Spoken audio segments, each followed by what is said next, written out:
If you're in the southeast portion of Ward 7, it can take anywhere from 1 to 2 hours to get to H Street Corridor via public transit. The H Street corridor is replete with restaurants, bars, and 2 grocery stores that residents of Ward 7 would like to access more easily.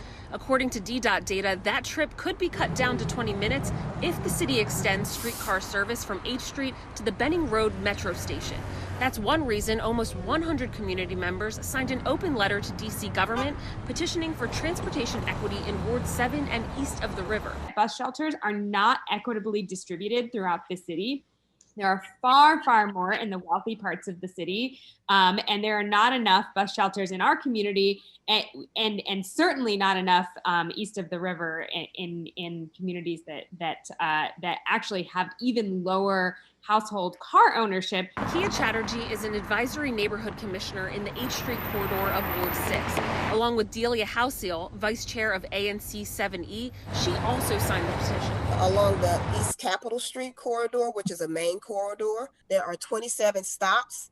And only five of those have shelters. It's not even that it should be equal everywhere in the city. There should be more bus service where there are more essential workers and people have fewer cars.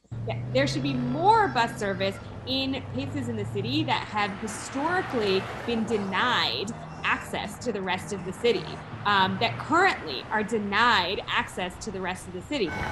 Neighbors say it's more than bus shelters and streetcars. A focus on safety is part of transportation equity, like putting a dedicated bus lane along the H Street corridor.